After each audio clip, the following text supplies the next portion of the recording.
My understanding of your teachings is that thought stimulates vibrations, which stimulates emotion, which stimulates... The thought is vibration. Okay, which stimulates thought again, okay. And you said that creation requires no action, and that the evidence will reveal itself. So here's my question. That's mostly right. Thought and vibration are one and the same. And a practiced thought is a practiced vibration that equals a point of attraction. And if you keep it up for a little while, then it becomes the reality. But the vibration is where you're wanting to put the emphasis, and we are too. Mm-hmm. So most people would like enough monthly passive income to pay for their survival expenses in our modern day world so they can be free to express their creativity and fulfill their deepest desires unhindered by the motives of others. And money doesn't grow on trees. It only comes from other people. And the only way to get money from other people is to either steal it or to create value which people will pay for. So, if people just sit on the couch thinking about what they desire, the money, and asking for the money, and giving off the vibrations, and feeling the emotion of receiving that money, that which they ask for, but they take no action to create any value which people will pay for, then how is their income and money just going to come to them if they take no action? Well, the flawed premises that you just spewed are abundant there. And first, here's the biggest assumption that you are making, that as we resolve it, it will be easier to hear everything else. The first really major flawed premise in what you spoke here is that value only comes from action. And it's interesting that we found you in this crowd right on the heels of this soliloquy that we were just offering here, because everything that we just were spewing for the last several minutes was about the value, the enormous value of hooking up with the energy that creates worlds. What is economy anyway? In other words, who gets to decide that what you do for a living is only worth $8 an hour, and while what that one does for a living is worth $50 an hour, and while that one does for a living is worth $10,000 or $10 million an hour? Who gets to define that value anyway? It's not very well defined, is it? And yet, to listen to what you were saying there, it made it sound like that's all been stabilized, and it isn't. In other words, where did your economy come from? Just a few hundred years ago, on this continent, you were trading beads and shells and a little bit of minerals. That was your basis. Jerry talked about the gold standard. He remembers when the gold standard was $35 an ounce, the gold standard. And everything was supposed to be sort of measured against that gold standard. There are no standards like that remain consistently. Who gets to define value?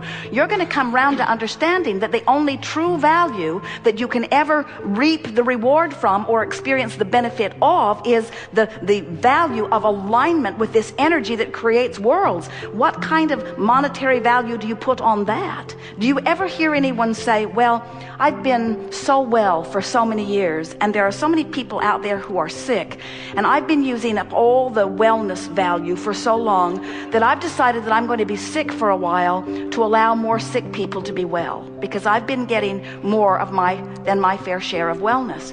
You never say that, because that value, you don't see it as a pile of something that can be divvied out. You accept that as a vibrational relationship in some way. You haven't really defined it. Humans say, well, that one's just unlucky in sickness and that one's just lucky in wellness.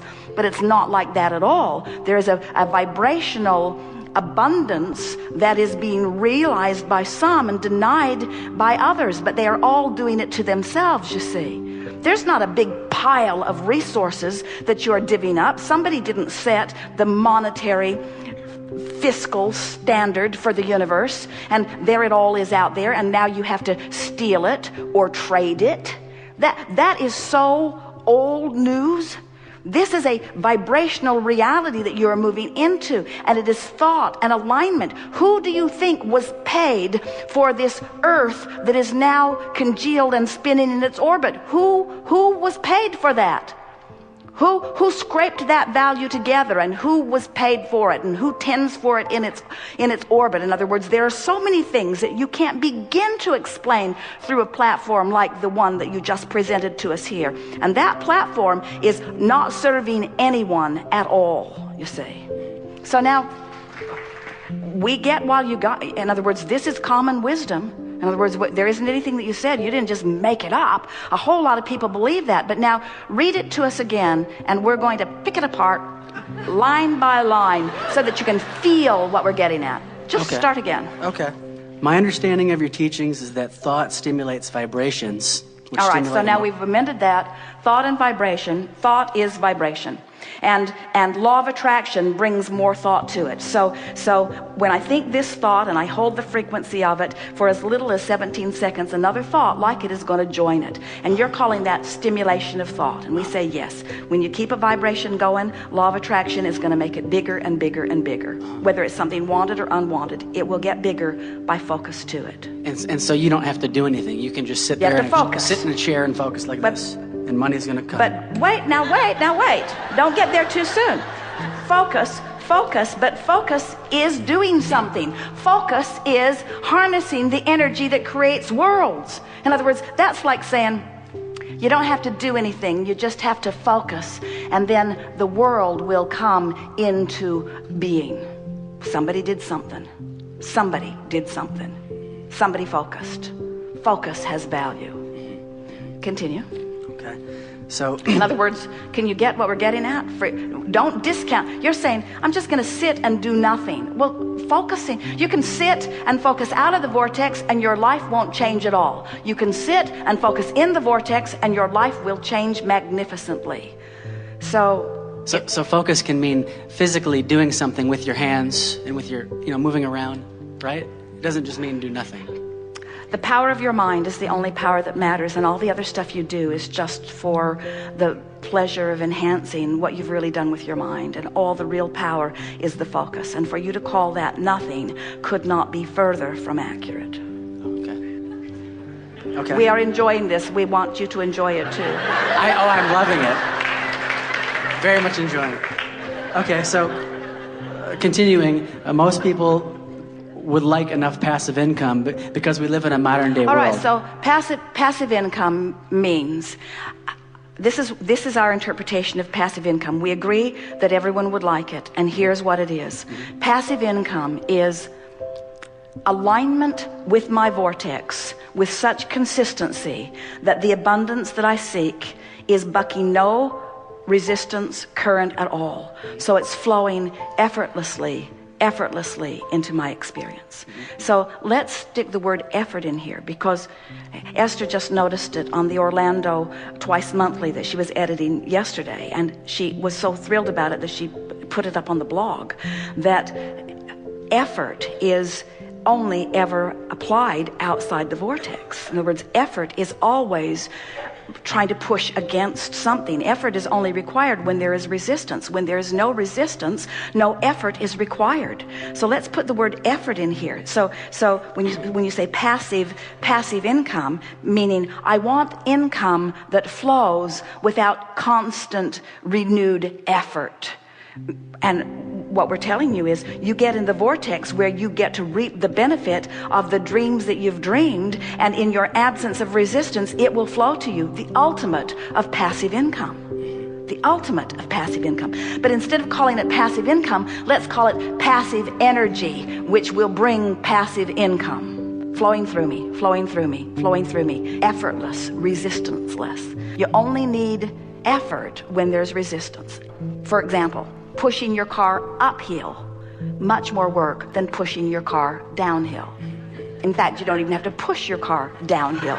Your car will go downhill without effort. Uphill, a different story. Same thing. May I be more specific with my particular life situation? Well, we want you to read through this. Okay, sure. and fill in where you want to. But let's start again at that last sentence and let's go over it again. So people would like that income to pay for their survival expenses that they need in a civil world, like shelter, home, food, water. So you need income for those things. All right, so we'll accept the necessity of this money, but what we're really talking about is how to line up with the flow. In other words, how do I line up with the flow? You don't have to justify why you need it. How do I line up with the flow? And the way you line up with the flow is through living life. You said, I want some for this, and I want some for this, and I want some for this. And when you ask, it is given. In other words, all cooperative components have already been assembled. So when you find a way of no longer being uncooperative, now this money flows to you in a passive, non-effort, ease and flow way, and apply it wherever you want it. It will flow. We were speaking just a little bit ago about how interesting it is to watch humans comparing their experiences. In other words, someone can write a song that will flow to them in a matter of a minute or so. In fact, the really good ones do come like that, and they can produce it and make so much money, where a person applying themselves at their endeavor only got a fraction of an hour's worth of work done. In other words, the comparison between the application of life in those two instances is unfathomable, the relationship difference. You see what we're getting at? It's not about the action that you offer. It's about the alignment with the dream. It's about the alignment with the real resource. We're talking about tapping into the energy that creates worlds and flowing it through your experience. And a really good place to start is to look around at the vast differences in the way people are living their lives. The people that are working the hardest in terms of action are receiving the least, and the people who are working the least are receiving the most. How do you reconcile that? Most don't. Most just say that sucks. Most just say there's injustice. Most just say, let's take the pie and split it up again. Let's take the pie and split it up again. Let's take the pie and split it up again. And it does not matter how many times you split that pie up. It will move into the vibrational places where law of attraction puts it. In other words, you just can't orchestrate it through action. It is a vibrational attraction or allowance that it is all about. Continue just a little bit. Okay. So people want this income, I believe, so that they can be free to express their creativity and fulfill their deepest desire, their source. All right, so people want it so that they will feel better. You say they want it so that they can satisfy this and this and this. What they want is alignment, and alignment brings money. And what you're saying is they want the money so that they can then observe alignment. And we say they want the alignment which will bring the money. They want the alignment. What they want is the alignment. What you want is to be in love. What you want is to take a walk and feel your heart soaring. What you want is for music to move through your body. What you want is to be alive and brilliant and have good timing. What you want is to be clever. What you want is to love. These are the things that you want. What you want is alignment. All the other stuff is irrelevant. And when you go for alignment first, then all the other trappings have to fill in around it. It is law. So the point of the whole entire question is just simply trying to understand how you can create what you desire without taking physical action. And what we're saying is you've already created it with all that you've been living, and it's waiting for you, offering a signal, and all you have to do is hone in on that signal. And you can tell when you're honing in because you're feeling better, and you can tell when you're getting closer because you're feeling lighter, and you can tell when you've really honed in because you believe, and you can tell when you consistently honed in because you just know life is good, and you just know you're stable, and you just expect it to be good. And now you're moving through life doing the action which is delicious, doing the action that supports your knowledge of well-being. In other words, you'll get tuned in and you won't cease to act. We promise you, when you're tuned into the energy that creates worlds, the inspiration to call this person and go there, the inspiration will flow through you. You'll be the busiest, most active person that you've ever known in your life. But the inspiration comes first and inspires the action. The action doesn't create.